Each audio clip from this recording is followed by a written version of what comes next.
let's start with Dr. Gary Bellman again. He doesn't help a single person with that. And I'll explain why I don't give two fucks about the size of my balls. They weren't working well, which is why you were low T. So who the fuck cares? There is literally no fucking science for that. And if somebody has that science, please show it to me, because we need to change this narrative so that men can get the care that they need. Men need to have the proper levels of testosterone. Period. Obviously, we've had some big market swings this week. You could say that you were smart enough to make that move. Probably not. All these people chirping on social media about tariffs and the stock market and what's going on. Half of you motherfuckers don't even have stocks. Why would we listen to you? There are certain things we need to be able to make. We definitely need to make drugs. That is so huge. If we didn't learn anything else about COVID, what should your government do? What should your president do? Protect you. And those threats don't always have to be from a bullet. It can be financial. It can be health. We want them to do those things. That's what the government was made to do, to an extent. It doesn't end well unless it ends. Can't just report the fucking obvious. I don't care what a critic got to say, I got them picking up the pieces. That to me, you really playing with your life, I'm about to come and Just run the it all motherfucking back. jump. Just go. It's time to bring it. This is the Outlaw Apostle Podcast. I'm your host, Troy Neff. You know how hard it is not to continue to say. I mean, even when I do the edit, like afterwards, and I'm like trying to put all the clips together, I'm like, it's hard to not find a clip with a little bit of swearing in it. It takes away the dramatic entrance, the effect. I know. I like the sound of what we did. I don't know. Who knows what it means? I don't know anymore. Yeah, YouTube's algorithm guideline, like it's interesting, I guess the best way to put it. This whole thing is interesting.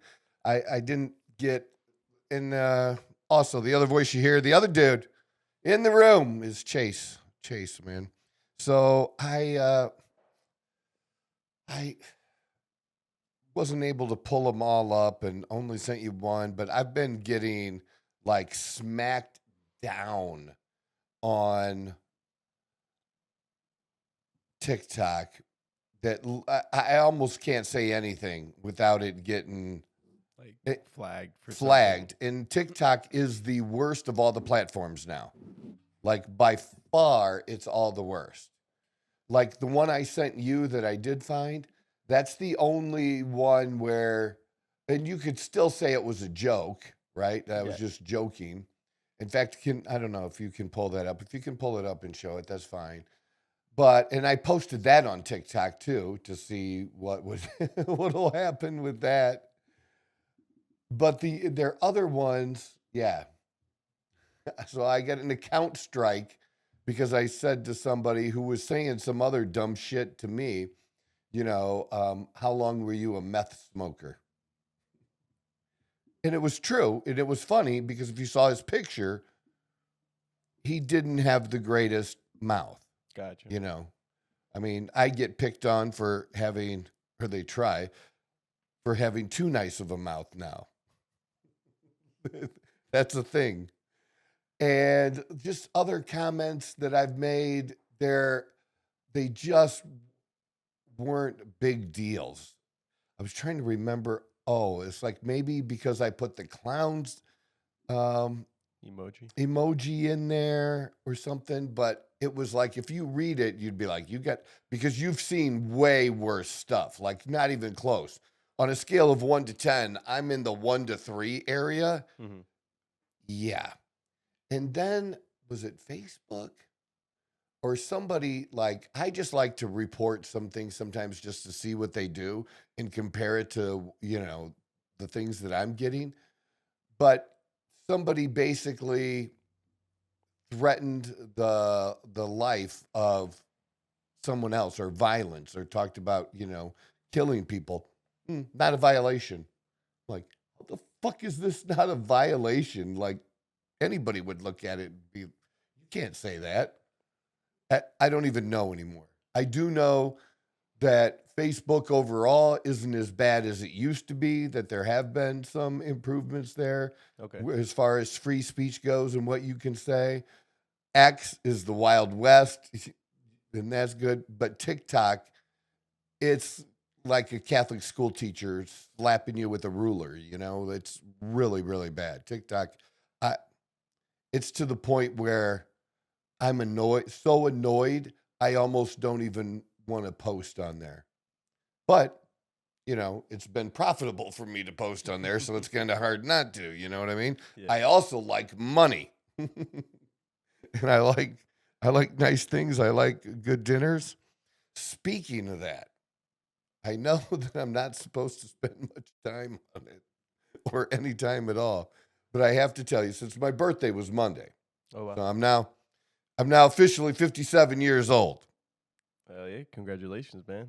Oh, thank you.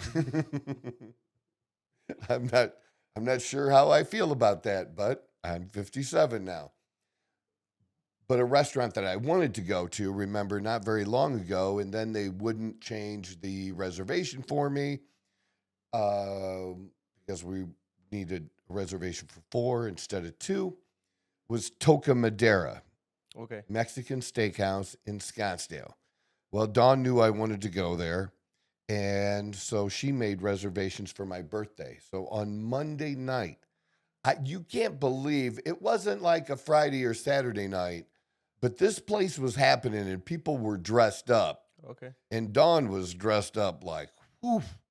You should see it's on Facebook. That the picture of Dawn in the dress she wore does not do her justice. The picture, it was the picture's good, but it was even way better in person. It was really, really good.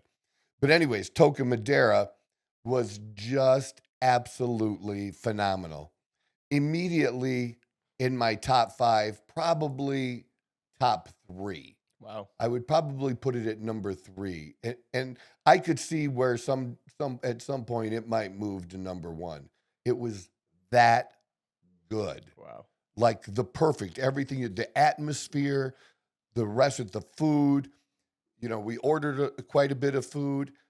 The waitress, she spaced it out and she didn't put in the whole ticket. She really spread it out the proper way for things to come out, and it just blew us away.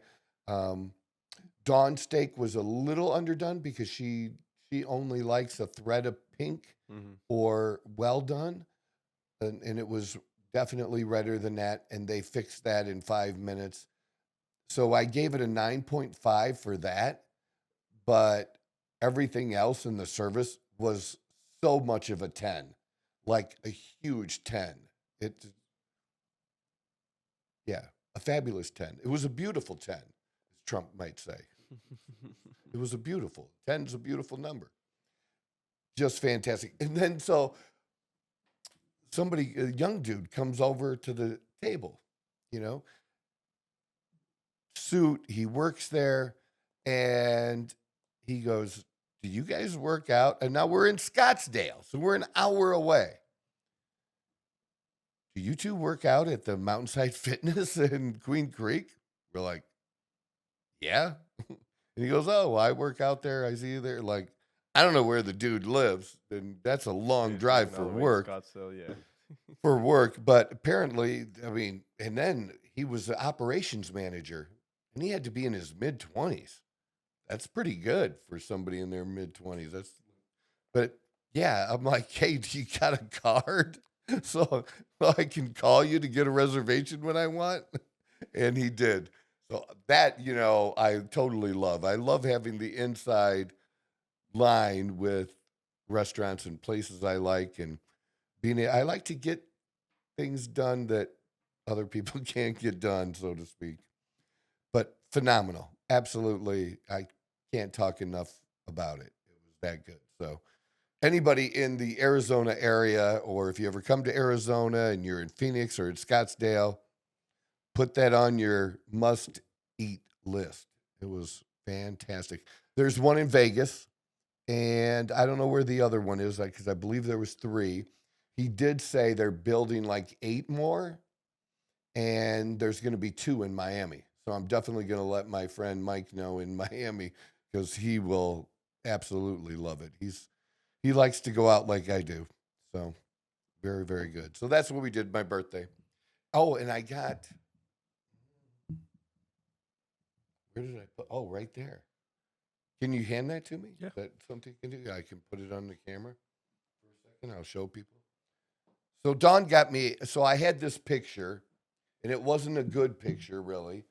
She got it improved to the best that she could, and then she had it framed for me, but here you go.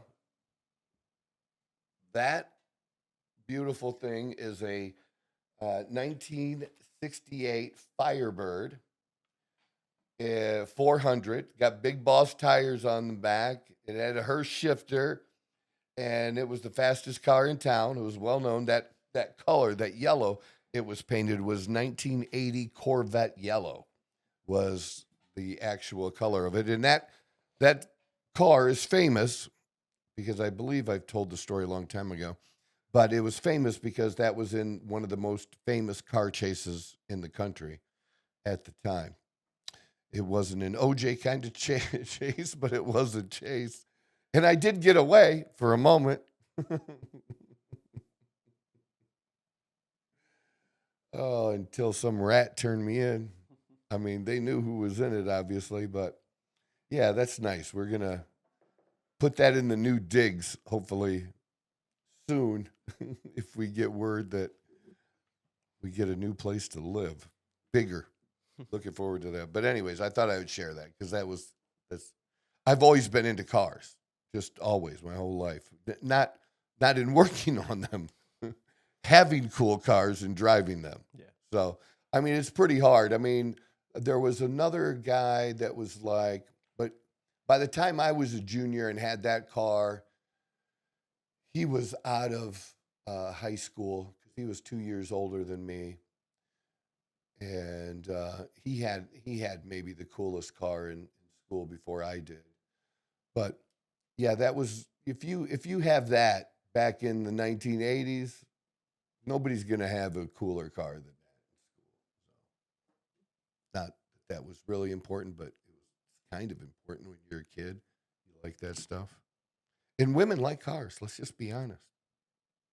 They do, still do. Women and little kids. Still happens today. Get that. All right, so let's talk about some good stuff. Let's get to the show. Couple of things that were let's start with Dr. Gary Bellman again, because I like Dr. Bellman, and I even commented on this. I don't know, maybe the comments will show up too. But I liked it. He tried, but it was nice that he shared what he personally takes as a doctor, and I appreciate his approach in that. But you're going to see when he talks about dosing, he doesn't help a single person with that. And I'll explain why, and I'll explain the dosing when we get to it. So there's a short TikTok video. Dr. Gary Bellman is a urologist, USC, and so drop that video. Dr. Gary Bellman, board-certified urologist, men's health expert, been doing this for 30 years. I'd like to share what I personally do, what I personally take. So I take testosterone cypionate. I take a half cc twice a week. I use an insulin syringe for everything. Half cc of testosterone. All right, stop there.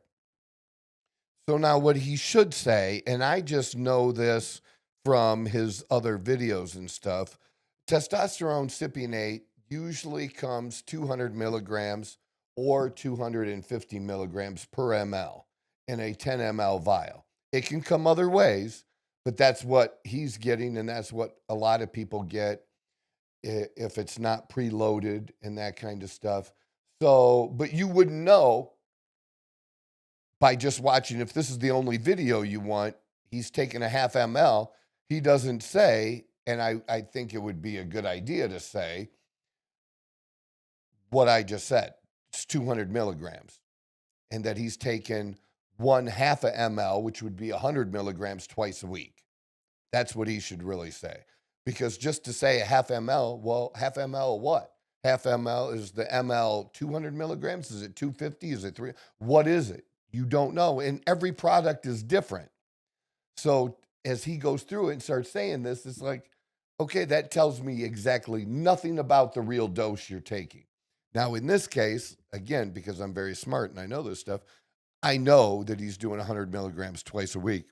And it was so funny because if you remember back the other videos early on that we talked about, him and I had a back and forth about once a week versus twice a week or more. And, oh, you can do once a week. And yeah, you can. But is it optimal?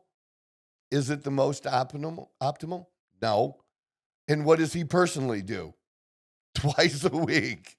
So that tells you a little bit about that. He does give the right answers, which is why I like him. And I'm not trying to beat him up here, but I'm trying to say, like, look, Doc, people don't know. People don't understand.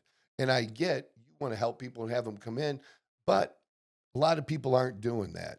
A lot of people are out there doing it on their own, and it's not going to hurt your business. People are going to come in and see you, but be truly informational in telling people whether they are going to the doctor, they're self-dosing, which you wouldn't approve of.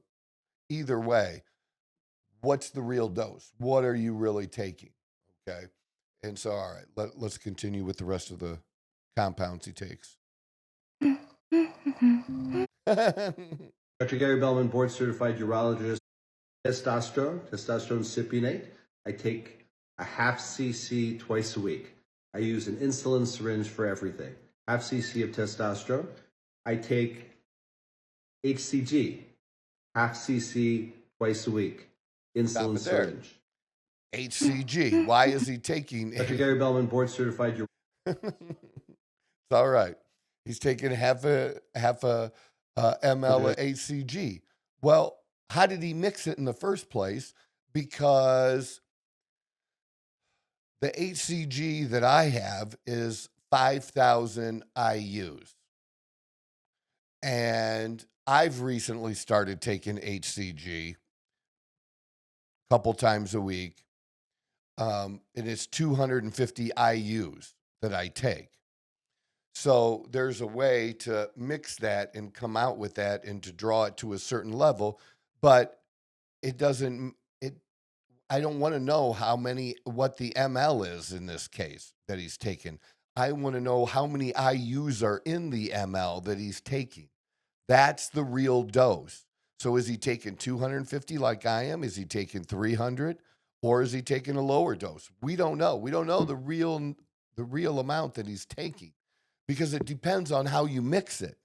And as I've explained, people don't know, a lot of people don't know jack shit. Even people who have used products wrong, they don't know how to do the calculations and figure out how to do the dosing or mix it to take that certain amount.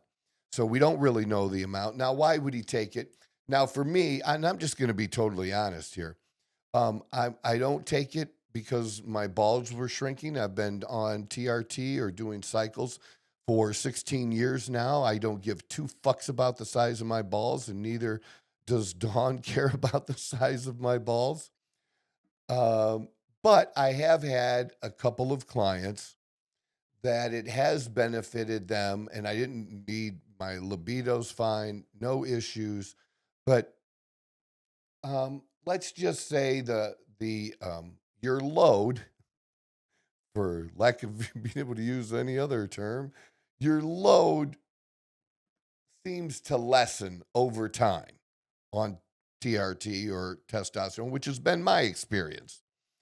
And the HCG increases that. Now, for most people, should that even be important to you? Does it change the pleasure of sex or anything like that? Not really. So, but I wanted to try it just to see, because I know, like I said, I've had a couple of clients that did it and they liked it and it worked for them. And so I'm an experimental guy. I experiment on myself. I want to know so I can give other people, the best advice. But a lot of times I talk people out of HCG, which is a female hormone drug, but men use it for a number of different reasons, mainly for in trying to, like, if a couple's trying to get pregnant. So it can be beneficial for a man for that to help, especially if he's been on testosterone. But again, just because somebody's been on testosterone does not mean they can't get their wife or girlfriend pregnant. That's not a thing. They absolutely can. But for some people, it is an issue. And for those, HCG works tremendously well. The other way it works well is for a younger guy who's not on TRT, but a younger guy who is doing a cycle. When he gets off the cycle, a lot of people will do Novadex, Clomid, or something like that, some kind of estrogen blocker, and they skip the HCG part, which is not good. The HCG part is literally what tells your nuts to get back to work. And if you're on TRT, for the most part, you don't care about telling your nuts to get back to work because they weren't working. They weren't working well, which is why you were low T. So who the fuck cares? But there are some things people do care about. Like I said, I've never measured my nuts. I don't plan on measuring them. I don't know if they ever really shrank or not. But, some people, maybe it was noticeable to them and it bothered them. Okay. If you want to spend your money on that, if it's important, do it. But is it absolutely necessary? Absolutely not. But still, we don't know what dose he was actually taking. But so everything is not in milligrams. It's either going to be milligrams like the testosterone I use are going to be like HGH, HCG is going to be an IUs. And then, of course, we have micrograms too. So there's an easy way to understand it. There is 1,000 micrograms in 1 gram. So that's how you kind of do the math on that. So, all right, let's finish the rest of it. HCG, half cc twice a week, insulin syringe. I take my NAD, half cc twice a week. And I take my GLP-1, and I usually do that twice a week. So I take testosterone, half cc, HCG, half cc. I take my NAD, and I take a GLP-1, and I do that twice a week. And I use a simple insulin syringe for everything. As well, supplement-wise, I take creatine, and I take my branched-chain amino acids. I take protein. So that's what I do personally. Testosterone, HCG, NAD, GLP-1, creatine, and protein. I hope that helps. Dr. Gary. Right, but what didn't help is not the dosing, and that's what I said in my comments there. And then he answered, but he didn't answer the question. They can see that right there. Can you see that? Yeah. And I already knew the 100 milligrams twice a week, but I really wasn't asking about the testosterone. I was about the other things. What does a half cc mean for NAD or, these other ones that he was talking about? Because, I want to know what dose he's really taken for NAD because the dosing range is really wide. And just out of curiosity, you're mentioning, obviously, if you're willing to mention you're taking it, it shouldn't be a big deal to say what dose you're taking. Personally, I'm taking the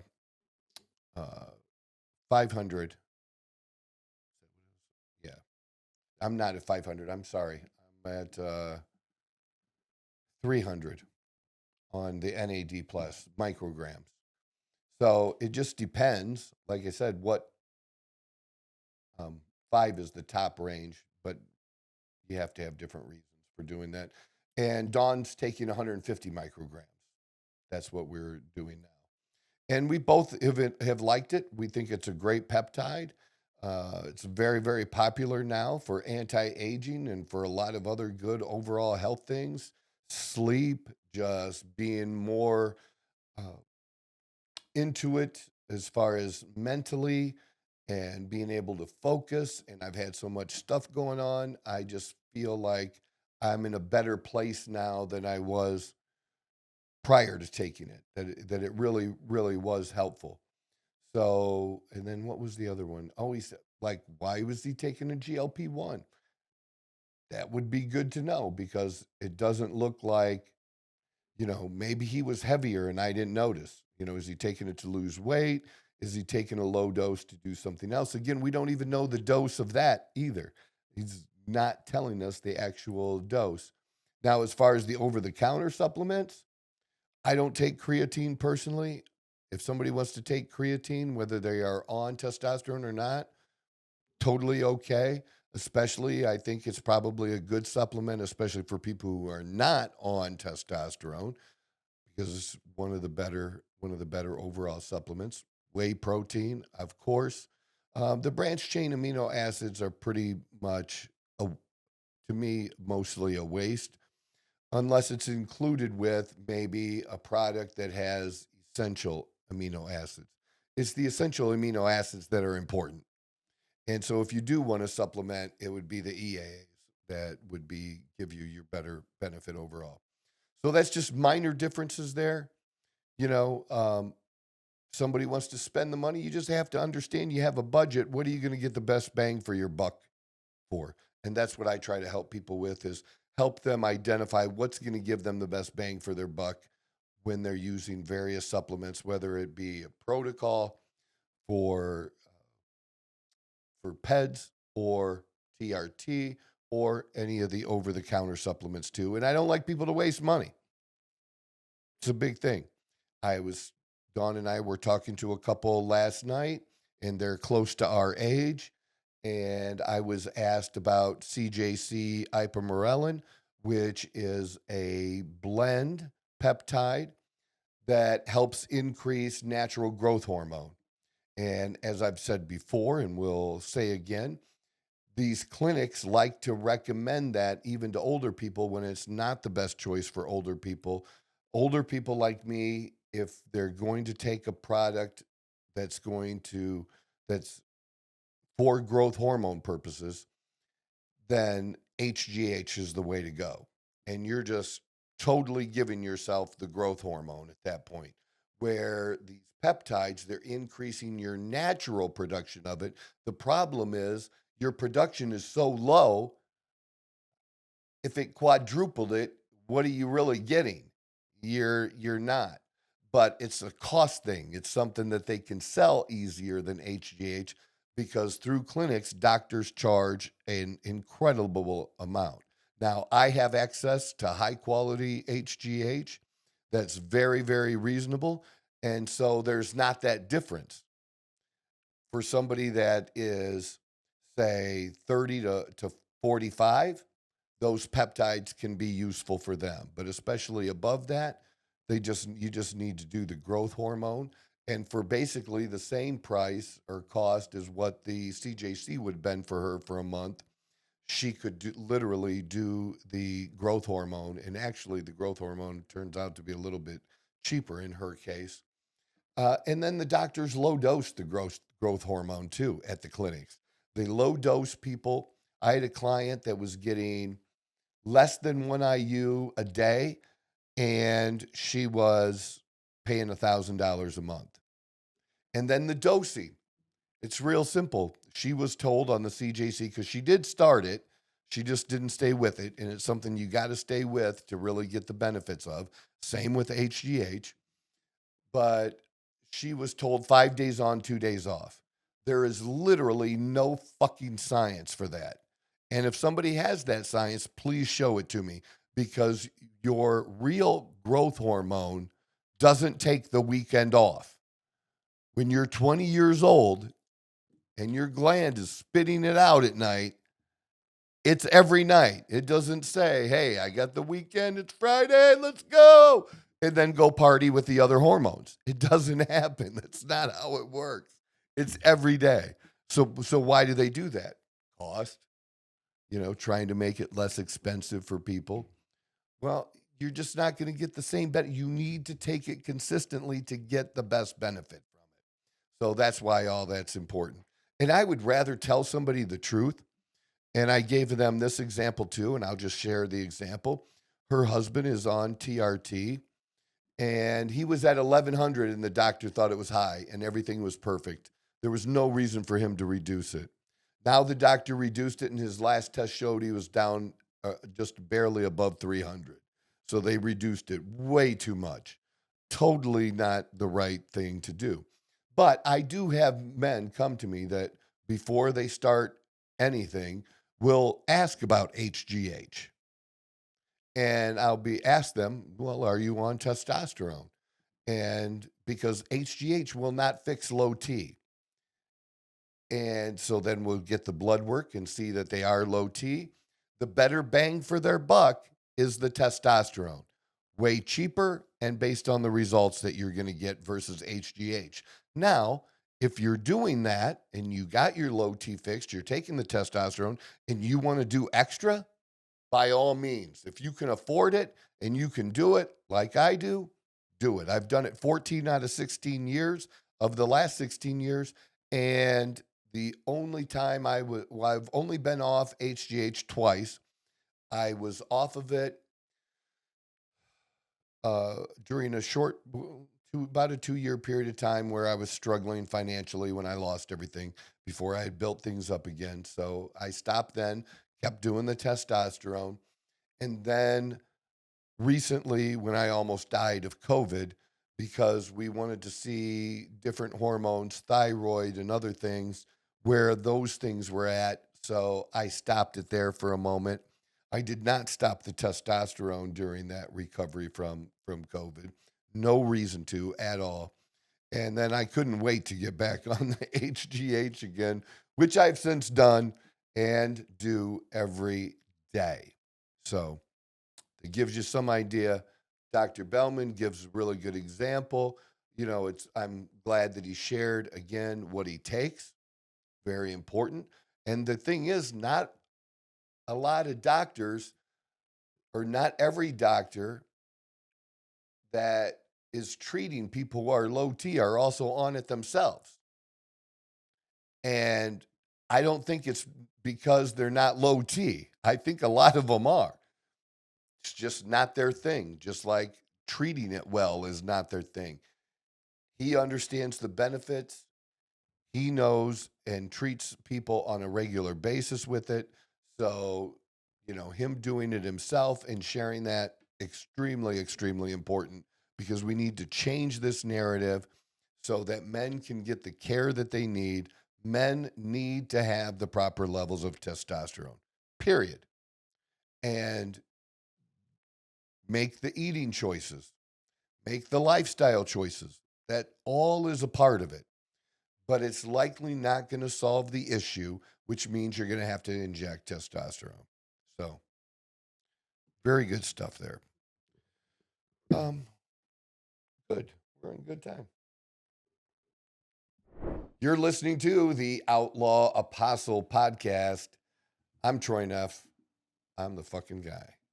And look, just do us a favor. It's real simple. It ain't going to be a long message, but real simple.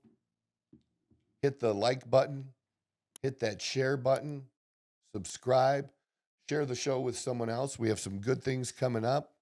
More guests. You know, we just had our, we've only had a small handful of guests, but certainly our biggest guest, Mo Green, on the show, and we're building on that. We're going to have an announcement of more to come very, very soon.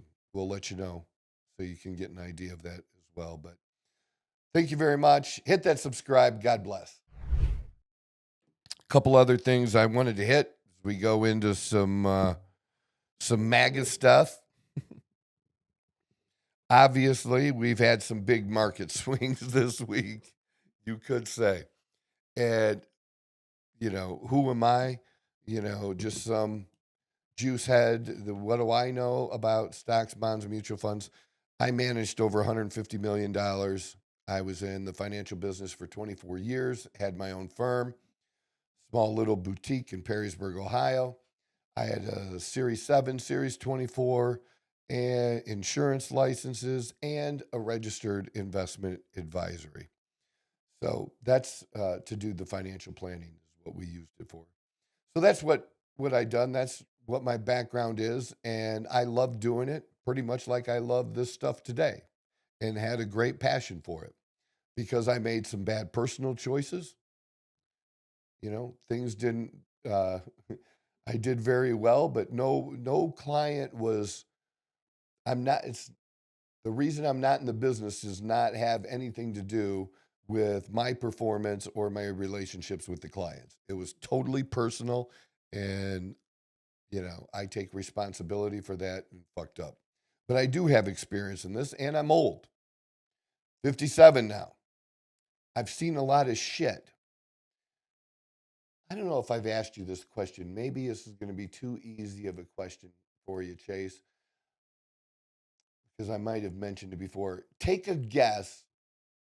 Where do you think I got into the financial business in the early 90s, very early 90s, probably 93, 94, something like that. So tell me, where do you think the Dow was in the very early 90s? We're at 40,000 now. Just a rough guess. Do you have a rough guess? 25 years, probably like half of that, probably a little bit more than half. So between 15 and 20,000. I was going to say 13 for some reason. 13. That was the There number you that go. came to head. 13,000. Was around 3,000 to 3,500. Wow. In 25 years. That's where it went. And actually, I remember when the Dow crossed 10,000 because that was the year that I went to the I do New York Stock I Exchange. now. Yeah, I had a Dow 10,000 hat. The NASDAQ was super high then. The tech stocks hadn't crashed yet. It was all good. And there was a guy that wrote a book back then. We looked him up too, if you remember. But he wrote a book called Dow 40,000. And people thought he was crazy. Well, look where we're at. So here's the thing with this that I can share with people, because I'm not a big believer in trying to time the market. What I did, I mean, it's one thing if you're a day trader, but if you're not a day trader, it's about time in the market, not timing the market and just being in. Now, we've had some periods of times that, you might not have wanted to participate in the whole decline. And it's hard to sometimes move money around and not make a bad decision when you're moving it. It can be very, very difficult. But I was able to successfully move clients' money in late 2008 and 2009 when the housing market crashed. And depending on when we moved the money, my clients either didn't lose any money at all or they lost less than 10%. And the overall market during that period lost 50 to 60%. It was terrible. And people would come to me, that had, $800,000 portfolios, and now it was 350. And so my business was very good in those years because there were a lot of people not happy with their financial advisor because they just lost over half of their money. And sometimes it's not about making people money. It is about not losing money. And it takes a lot of balls to make a call to say, we're going to sit this out a little bit. Now, usually the decline happens over a period of time and not necessarily, just in the matter of a few days. And you're going to have ups and downs throughout that. In fact, not very long ago, I said to be sitting on the sideline that something was going to happen, and I didn't know what or when, but that something was going to happen. Well, it did. It didn't last very long. We don't know where we're going from here yet. And especially in this recent market volatility, the chances that you were able to get out before, it was down substantially is very, not very likely. And then the chances that you participated in it going back up yesterday by record amounts, that you were smart enough to make that move, probably not. So in that case, the best thing is just to ride it out. And to scare people about, well, retirement and stuff, okay, that should be planned. You need to plan that in advance. Okay, if you're going to be retiring in a year, all of your money should not be in stocks. You should have bonds in your portfolio. You should have cash. And especially, at least 6 months, maybe more, of cash that you're going to need for income when you decide to retire. You're going to want that in cash even a year before you retire, so that when you do retire, you're not having to sell assets, sell stocks that are temporarily down. And so that's how I handled, like most of my clients for retirement would pull 4 to 6% of whatever their account value was. And that's what the goal was, to use that for their income, 4 to 6%. That way, hopefully they're replacing it, plus maybe growing it still a little bit. But I would take a year's income out so that I didn't have to worry about anything short term or to have to replace somebody's income, because then the account can eat itself up, if you see what I'm saying. You don't want that to happen. But overall, there was a lot of scaremongering the last few days. I hate that. The advice given was mostly shit.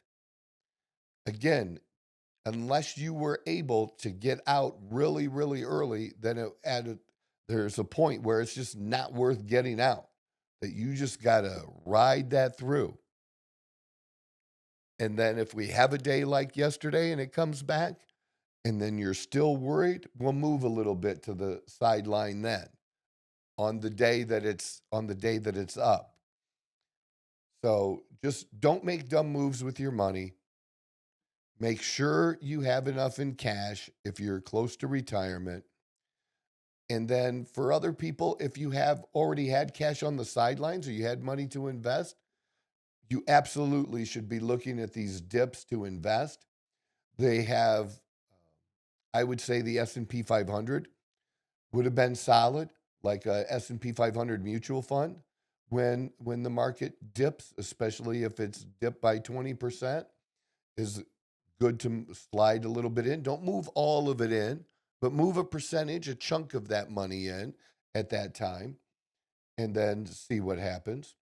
You can, besides that, the Magnificent Seven, I was going to mention, that's like your NVIDIA and other stocks like that, these tech stocks that mostly have been what's driving the market numbers up and making it look like the market's been going up.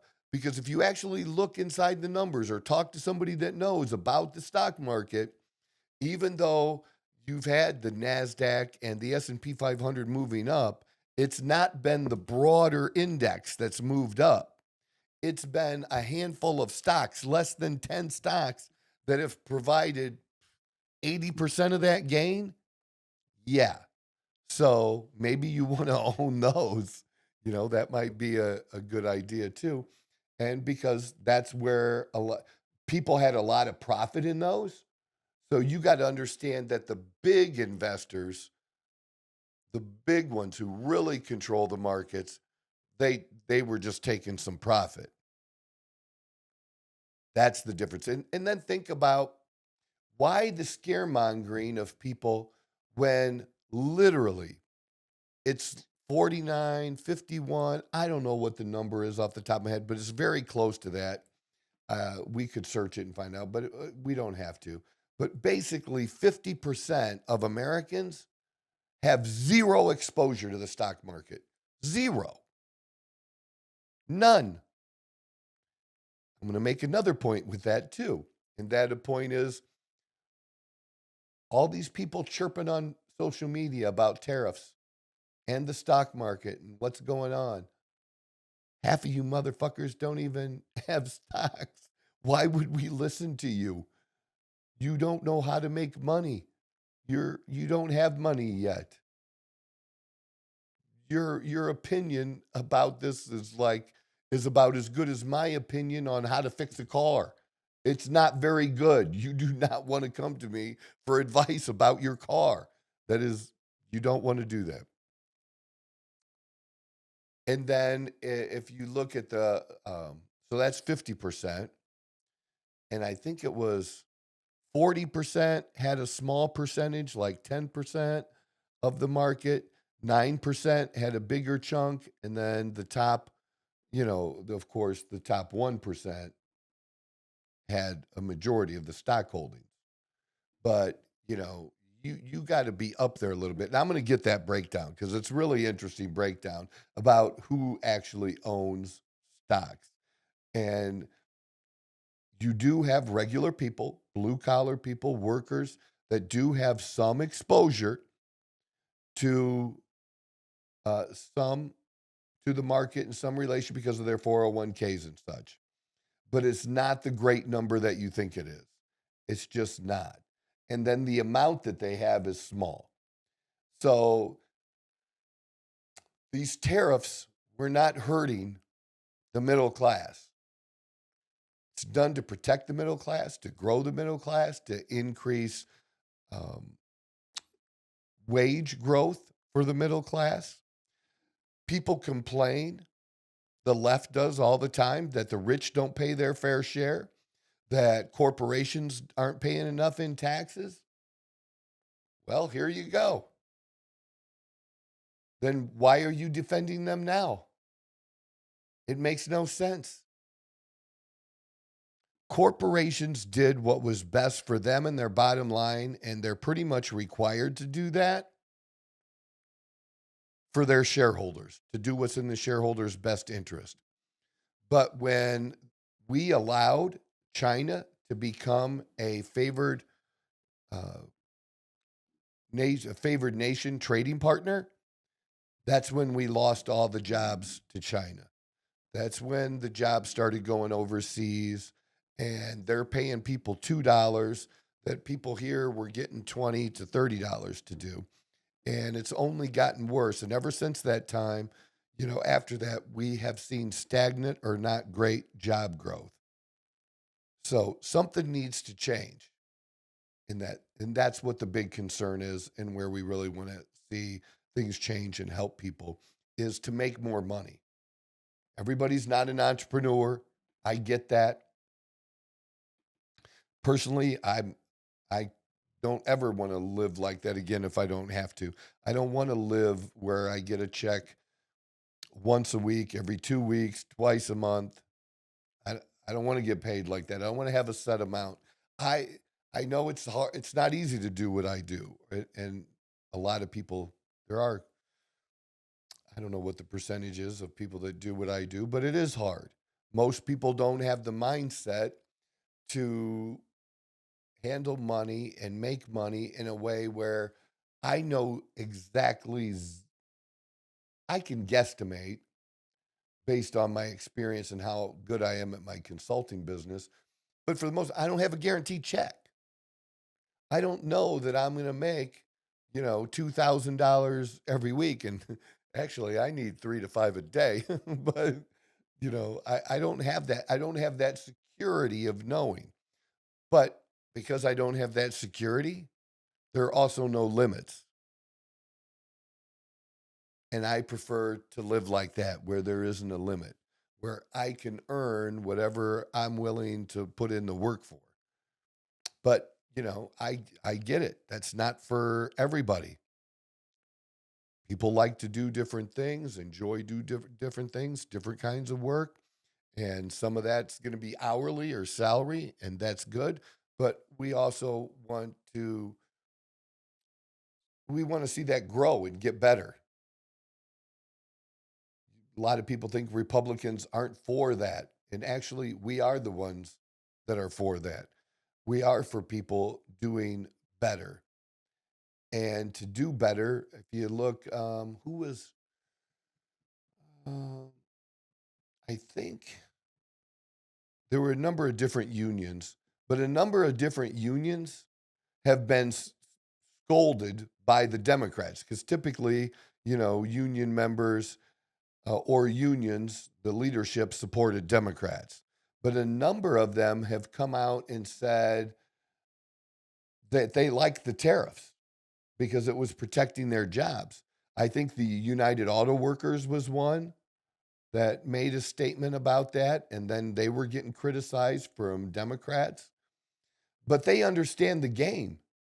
They understand how they've been attacked. Somebody was making fun of, the U.S. yesterday, and that we're going to have these tariffs on wood, on Canadian wood. And he said, well, what are we going to do? Make more wood in the U.S.? Do you know, if you look at what the lumber industry in the United States has had to say about this, they said they can ramp up fast. And it's because of the tariffs against us that's been holding them back. That they're ready, that they've upgraded their mills and their facilities. They're ready to do better. So they're supporting it. What are these? Go ahead and read it because I can't see it. It says several labor unions have expressed support for tariffs, viewing them as measures to protect domestic industries and jobs. Notable examples include the United Steelworkers, Yep. United Auto Workers, and AFL-CIO. Teamsters as well. Yeah, and the Teamsters. So. Yeah, that's 4 big unions. And, we did have Teamsters withhold its endorsement of Kamala Harris this past year. And the president of Teamsters also didn't he the one? Who was the union president that spoke at the Republican National Convention?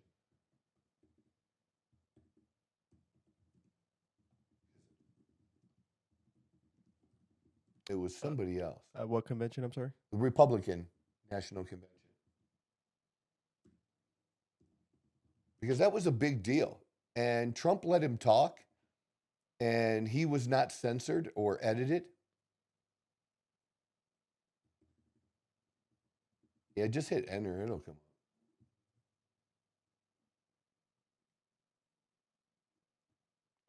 Sean O'Brien. Yeah, Teamsters, because it said Hoffa Jr. was the president. I knew that wasn't the case. So, yeah, Sean O'Brien spoke. So, it's who's been best known to represent blue-collar workers. If it's not the UAW, U.S., Steel, the Steel Workers Union, AFL-CIO, Teamsters, and whose side are they on now? They're on their workers' side, and they're supporting what Trump is trying to do, which means that Trump's vision aligns with the vision that they see as well in protecting these workers and protecting their jobs, protecting what they make, and giving them the ability to earn more. We have to have the ability, maybe not to make everything, but there are certain things we need to be able to make. And steel is one of them. I would think wood is another. And drugs. We definitely need to make drugs. That is so huge. If we didn't learn anything else about COVID, is we do not want China to have complete control of the drug supply chain or other things that might come with that could endanger citizens. If we don't make any masks, right, and China's the one that makes all the masks, and they could say, we're not going to give you any. We're not going to sell those to you. We have to have the ability to make them. And we just have lost that ability. we thought it would be good, and it did sound good, and it did seem like it was going to be a good idea. I used to be against these tariffs because I was always of the idea, you know what would be a lot cheaper if we didn't have tariffs on other countries that produce sugar? Candy. We pay a tremendous amount of money in this country for sugar. And it's done because we can't import the cheaper sugar because of the tariffs on it. And the reason that was done is to protect the sugar farmers, the sugar beet farmers, the ones growing it. So we had tariffs on other countries. We have sugar in everything, people. We use a lot of fucking sugar. And if it's about lower prices for the American people, we would get rid of those tariffs. And I used to be for that. I was always like, hey, why don't we just do what we're good at? If we're not good enough to make sugar cheap, why don't we make whatever the widget is that we're good at, and they make the sugar and cheaper, and we buy their sugar, and we trade the widget for the sugar? It sounds good if everybody's getting along. We're still humans. We still suck, okay? There's still violence in the world. There's still death. There's still war. You can't count or just relinquish that because it's going to leave you very, very vulnerable in the long run. And what should your government do? What should your president do? Protect you. They should protect you. And those threats don't always have to be from a bullet. It can be financial. It can be health. We want them to do those things. That's what the government was made to do, to an extent. If they do it, does give me pause when it comes to health because of the recommendations that we've gotten in the past. But I just mean by being able to get the drugs and by making the drugs. Super, super important. So money-wise, relax. It's all going to work out. Recessions happen. I don't think there's going to be a recession right now because a lot of people like me, we're still buying shit. It's when but what happens is you can make a recession self-fulfilling. If you keep repeating it often enough, things are going to get hard. Things are going to get more expensive. And so if people start pulling back spending, well, you're going to cause a recession just from that because enough people said it and believed it. They made it happen. And so how about focus on the media that's telling the truth? Focus on, your own situation, because remember, there's two economies, the general economy and your economy. Focus on your economy because that's the one you can control. Do what's right for you and your family. Now, if that means that you haven't, that maybe you do need to curb spending a little bit because the savings that you did have, you've used up and you haven't replenished that bucket, replenish the bucket and then go back to life. Whatever you need to do. Do what's best for you, but don't let them scare you about what's going on. Okay? It's all theater. Trump is theater, but I believe he's theater in a good way. He knows how to manipulate this stuff. He knows how to set up for negotiations, and he knows how to get leverage, and we're seeing that. And, whether you like it or not, this is going to be the next 3.5 years. This is what it's going to be. And a lot of us voted for this. They keep asking, is this what you voted for? Like somehow, like what? If somebody did change their mind now, you can unvote him?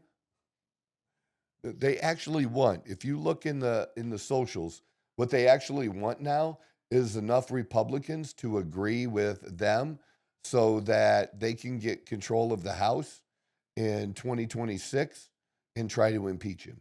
again, a third time. And I will tell you this, and I will say this now, that a third impeachment will not be allowed to happen. That will be civil war. That would be civil war. None of us are tolerating that bullshit. Not after we had to put up with 4 years and at least half of that time, if not more, not knowing who was really fucking in charge. We had to put up with that. So guess what? You lost the election. Figure out what you're doing. Challenge things in the future. But this anti-everything and this rhetoric, we're all over it. We're just over it. It's not something we're going to accept anymore. Or at least not me. And I don't believe I'm alone. That's what I think. One last thing real quick here that just kind of baffled me. It was just a procedural vote, and the House vote's going to come, but 208 House Democrats voted against a bill, a measure, that would stop non-citizens from voting. And their reasoning is, well, that's not happening. Non-citizens aren't voting. Or if they are voting, there's not enough of them that it's making a difference in the election. So my question is, if you're actually right, then what would it hurt if we did have enforcement or rules that would keep non-citizens from voting? Why would that be bad? If it's not happening, what would change? Nothing. But if something is happening, I guess it would have an effect, wouldn't it? Democrats and Republicans. Republicans need to focus on stuff like this where the American people basically agree. 84% of Americans, not 84% of Republicans, not Democrats, but just everybody together. 84% of us want to have a photo ID to vote. That's not asking too much to pull your driver's license out with all the other places you have to pull it out. If you go to a baseball game and you don't have your tickets downloaded into your Apple Wallet on your phone, but you have to go up, to the booth and, tickets maybe are there being held for you. You know what you have to give them to get those tickets? Your ID for a baseball game. Now, you tell me that baseball game is as important as voting? And most Americans agree that's not. And the whole racist thing that black people have a hard time getting a driver's license or a state ID is just bullshit. That's the most racist shit in the world, that they're not able to do it. And by requiring people to have an ID, we're somehow hurting African Americans. It's not true. They know how to get IDs. They have IDs. They go to baseball games too. They go out to drink and have to show their ID that they're of age. Right? I mean, to say otherwise, I can't believe black people let Democrats say that about them. That they're not like, fuck you. There should be a fuck you. What do you mean I can't get a driver's license? It's not true. 83% believe in requiring proof of citizenship when registering. So when you first register to vote, it would be a one-time thing. You prove you're a citizen, and that's it. Most of us, we already have that proof. It's already done. Why would that be bad that somebody else had to show that to be able to vote? What we do know is a whole lot of people have gotten Social Security numbers, and those Social Security numbers can be used to get other forms of ID and make it look like people are legal when technically they're not. And that stuff hasn't been explained yet. It hasn't. That's just stuff that's been uncovered that we still need more details on. So when that percentage of American people agree, I think we go with that. And I think it'd be good for Republicans to jump on that and stay with that, because it's one of those 85-15 issues or 80-20 issues. Trump likes to say some of them are 90-10, where most people agree, just like not having men, women, and women's sports. Most people, Americans, agree. It's just their leadership that's out of step. All right, that's what we have for today. A little bit of health stuff, a little bit of hormone stuff, and then a little bit of the things that have been on my mind for the past couple of days with what's going on out in America, and my 2 thoughts on that. Appreciate you guys' time. Much love. This is the Outlaw Apostle Podcast. I'm your host, Troy Neff. I'm the fucking guy. Who knew I would make it this far? They hated, they never believed me. Yeah, I would never drop the ball. I know I make it look easy. Yeah, Mayweather with the defense. I don't care what a critic got to say. I got them picking up the pieces. That to me, you really playing with your life.